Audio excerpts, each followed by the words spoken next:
I mean, it might sound too philosophical, but it's acting, or acting, unacting. If you... You've lost me. I have, right?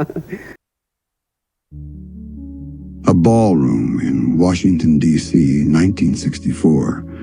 The lights are low, the air is thick with anticipation. Hundreds of people fill the rows of folding chairs, their faces a mix of exhaustion and excitement after a long day of competition.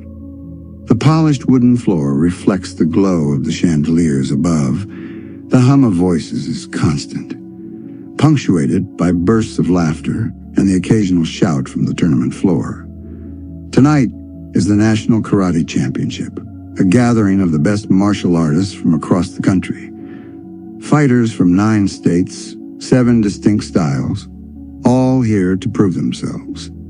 The energy in the room is electric, but beneath it all there is a sense that something extraordinary is about to happen. A dignified man in a suit steps onto the stage, microphone in hand. He waits for the crowd to settle, then speaks with authority.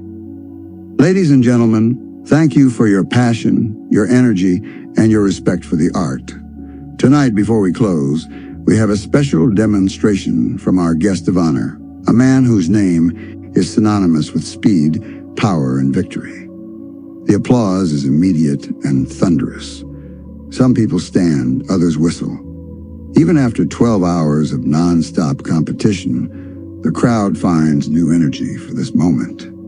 All eyes turn to the center stage where a raised wooden platform awaits.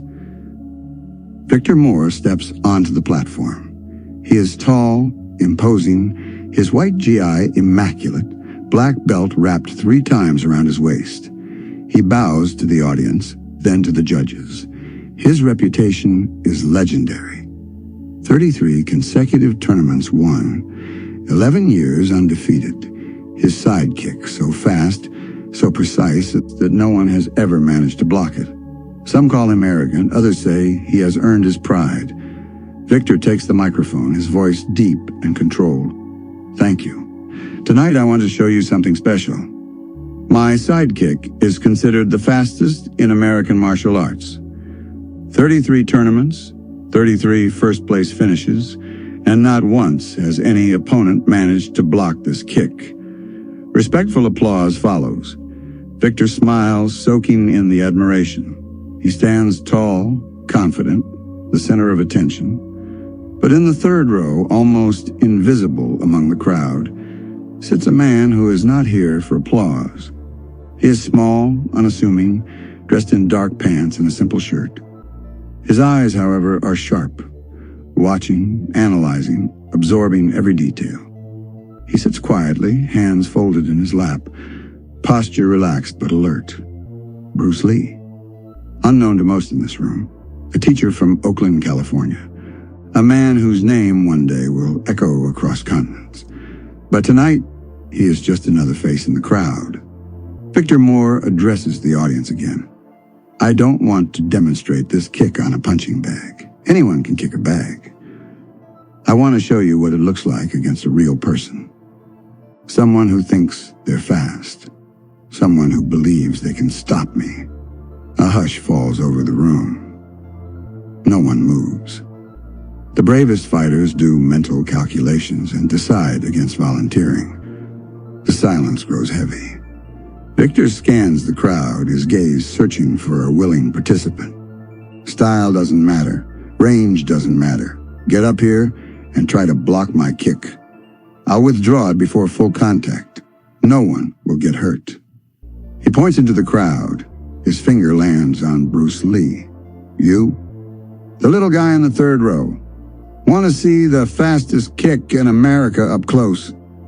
A ripple of laughter moves through the audience. Some think it's a joke. Others are curious.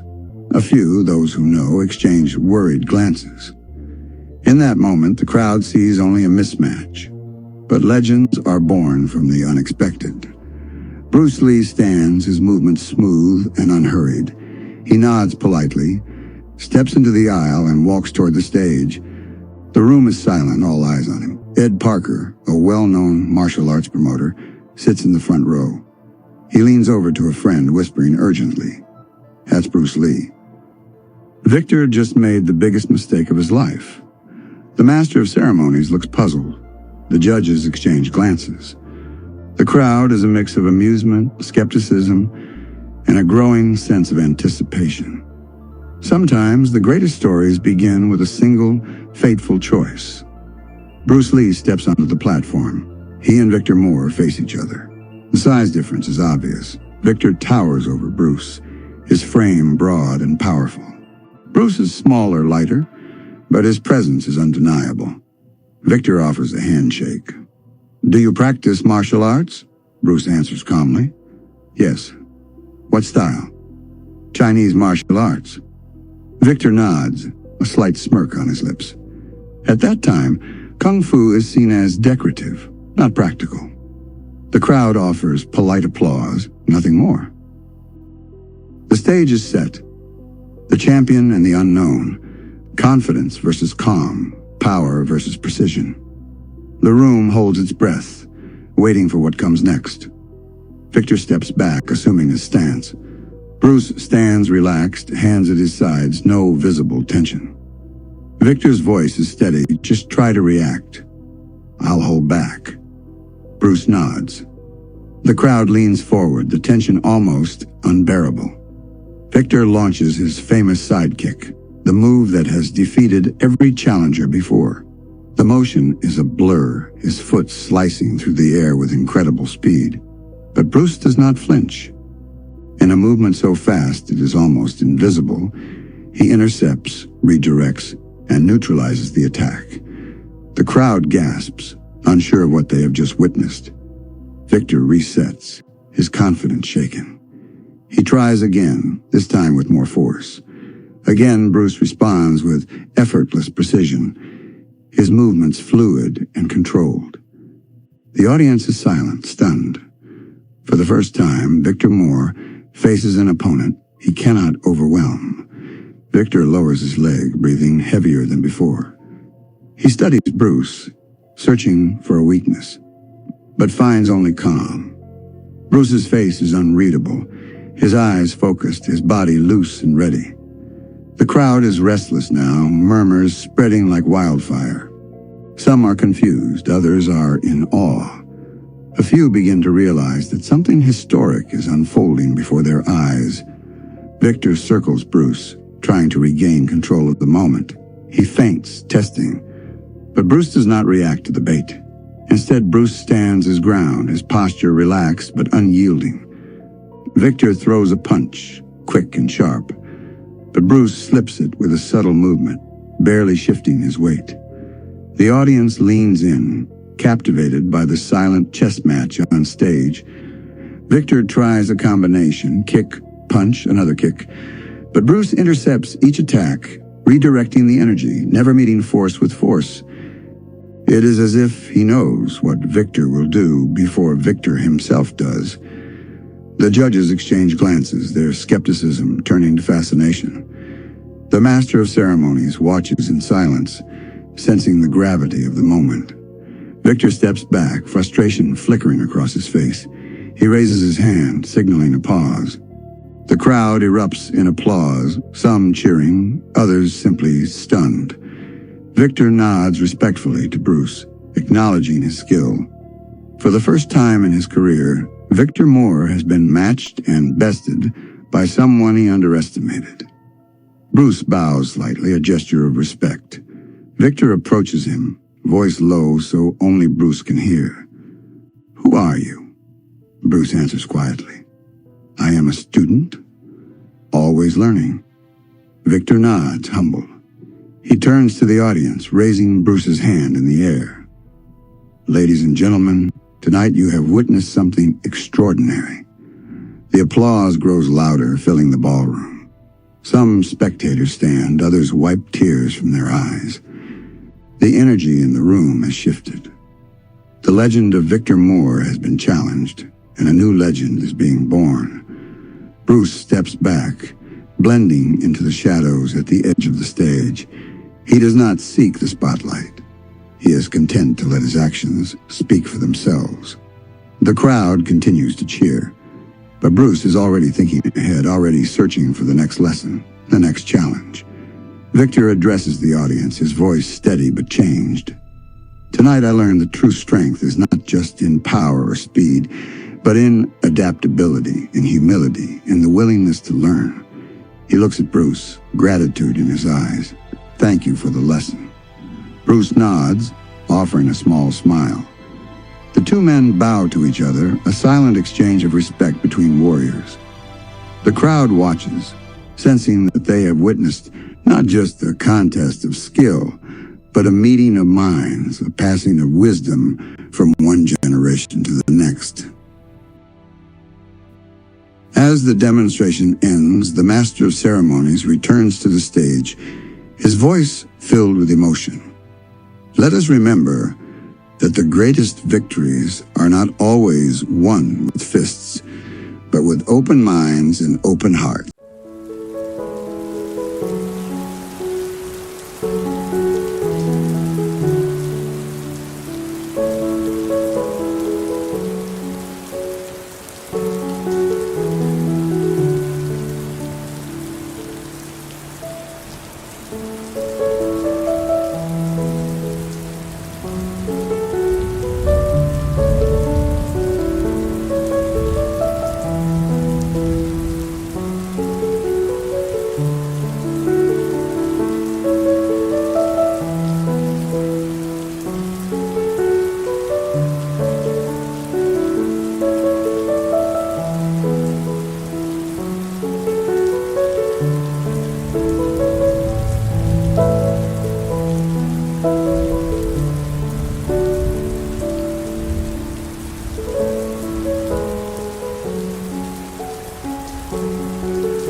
Watching as the crowd slowly disperses. The energy in the room has shifted. People are talking, debating, inspired by what they have seen. Some are questioning old beliefs. Others are eager to learn more. The seeds of change have been planted. As Bruce and Dan prepare to leave, they are approached by a young martial artist, his eyes wide with admiration. "How did you do it?" he asked Bruce. "How did you know what Victor would do?" Bruce kneels down to the boy's level, his voice gentle. "It's not about knowing what someone will do," he explains. "It's about being present, about listening with your whole body, about responding to what is, not what you expect." The boy nods, absorbing every word. Bruce places a reassuring hand on his shoulder. "Remember, the greatest fight is not against others, but against your own limitations. Be like water, adapt, flow, and never stop learning." The boy smiles, inspired, and runs off to tell his friends. Dan looks at Bruce, a hint of a smile on his lips. "You're going to have a lot of students after tonight." Bruce laughs quietly. "Maybe. But the real lesson is for everyone, not just martial artists. It's about life, about facing challenges with an open mind and an open heart." The two friends walk out into the night, the city lights reflecting off the wet pavement. The air is cool, the world quiet. Bruce breathes deeply, feeling the weight of the evening settle into his bones. He knows that tonight was just the beginning. that there are many more lessons to learn, many more challenges to face. Outside the ballroom, the night is calm, the city humming softly in the background. Bruce and Dan walk side by side, their footsteps echoing on the empty sidewalk. For a moment, neither speaks. The events of the evening linger in the air, heavy with meaning. Bruce glances up at the sky, the stars barely visible through the city's glow. He thinks about the journey that brought him here, about the countless hours of training, the doubts, the sacrifices, and the unwavering belief that martial arts is more than just fighting. Dan breaks the silence. You know, some people in there still don't believe what they saw. Bruce smiles, a gentle, knowing smile. That's all right, he says. Doubt is the beginning of understanding. If they question what's possible, maybe they'll start to question their own limits too. They reach the parking lot where a few cars remain. Victor Moore stands by his car, waiting. He approaches Bruce. His demeanor changed. No longer the proud champion, but a man humbled by experience. Victor extends his hand. I owe you an apology, he says quietly. I thought I was the best. Tonight you showed me something real. Bruce shakes Victor's hand, his grip firm but respectful. You don't need a new teacher, Bruce says. You need a new question. Victor looks puzzled. Not how do I win, but what don't I know yet? Victor nods slowly, the lesson sinking in. Thank you for the lesson, he says. Bruce bows his head in acknowledgement. Dan watches the exchange, recognizing its significance. In that moment, two martial artists from different worlds find common ground, not in victory or defeat, but in humility and the pursuit of growth. The parking lot is quiet, the city's noise distant and muted. The three men stand together for a moment, united by respect. Victor turns to leave, but pauses. Will I see you again? He asks. Bruce smiles. Perhaps. The world is small for those who keep searching. Victor nods, a faint smile on his lips, and drives away into the night. Bruce and Dan walk to their own car. As they drive through the city streets, Dan glances at Bruce. You know, you could have embarrassed him. You could have made a show of it. Bruce shakes his head. That's not the way. Martial arts isn't about humiliation. It's about understanding, about helping others see what's possible. Dan nods, thoughtful. You think people will remember tonight? Bruce looks out the window, watching the city pass by. Maybe. But what matters is that they remember the lesson, not just the spectacle. The car moves through the quiet streets, headlights illuminating the path ahead. Bruce feels a sense of peace, knowing that tonight something important has shifted. Not just for him, but for everyone who witnessed the demonstration. The seeds of change have been planted, and he knows that in time they will grow. The city fades behind them as Bruce and Dan drive in silence, each lost in thought. The night is deep now, the roads nearly empty. Bruce's mind drifts back to the faces in the crowd, the awe, the confusion, the spark of inspiration in the eyes of the young martial artists. He remembers his own beginnings, the doubts he faced, the moments when others dismissed his style as nothing more than showmanship. He knows that what happened tonight will ripple outward, changing minds and opening doors. Dan finally breaks the silence. You know, Bruce, people will talk about this night for years. They'll tell the story over and over, and each time it'll grow a little bigger, a little more legendary. Bruce smiled, his eyes reflecting the passing streetlights. Stories are important, he says. They remind us of what's possible. But the truth is always simpler than the legend. It's about being present, about responding to what's in front of you, not what you expect. Dan nods, understanding. Still, you made it look easy. Bruce laughs softly. Nothing worth doing is ever easy. It just looks that way when you've practiced long enough. The real challenge is to keep learning, to never let your mind become rigid. They reach Bruce's apartment, a modest building on a quiet street. Dan parks the car, and the two men sit for a moment, neither eager to end the night. Dan turns to Bruce. "What's next for you?" Bruce considers the question. "I'll keep teaching, keep training. There's always more to discover. Martial arts is a journey, not a destination." Dan smiles. "You're going to change a lot of lives, Bruce." Bruce shrugs, a hint of humility in his voice. "Maybe. But I hope I can help people see that the real fight is within themselves. That's where all growth begins." They say their goodbyes, and Bruce steps out into the cool night air. He walks up the steps to his apartment. The city quiet around him. Inside, he sits by the window, looking out at the empty street.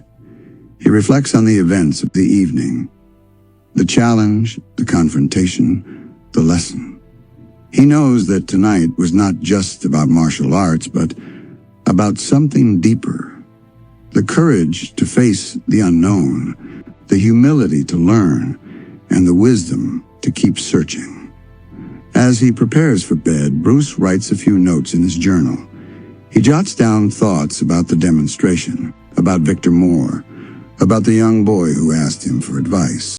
He writes, "Be like water, adapt, flow, never stop learning." He closes the journal, feeling a sense of peace. Outside, the city sleeps. But in the hearts of those who witnessed the demonstration, something has awakened. A desire to grow, to question, to become more than they were before. Bruce knows that this is just the beginning. The morning sun rises over the city, casting golden light through Bruce's window. He wakes early as always, his mind clear and focused. The events of the previous night replay in his thoughts, but now they feel distant, like a dream that left behind only its lesson. He stretches, breathes deeply, and begins his daily training, each movement precise, each breath a reminder of discipline and presence. Elsewhere in the city, word of the demonstration spreads. Martial artists gather in dojos and gyms, replaying the story, debating what they heard and what they believe. Some are skeptical, others inspired. For many, the legend of Bruce Lee is no longer just a rumor or a name whispered among insiders. It is real, witnessed, undeniable. Victor Moore, too, wakes with a new perspective. He sits quietly, reflecting on the humility he found in defeat and the respect he gained in learning. He writes a letter to his students urging them to remain open, to never let pride blind them to new knowledge. He tells them, true mastery is not in never losing, but in never stopping the search for understanding. Back in his apartment, Bruce finishes his training and prepares for the day. He receives a call from Dan, who shares the news of the buzz spreading through the martial arts community. "You've started something, Bruce," Dan says. Bruce smiles, but his response is gentle. "I only showed what's possible. The rest is up to them." Later, Bruce visits his small school in Oakland. His students greet him with excitement, eager to hear about the demonstration. Bruce gathers them in a circle and shares the story, not as a tale of victory, but as a lesson in humility, adaptability, and the importance of questioning what you think you know. He reminds them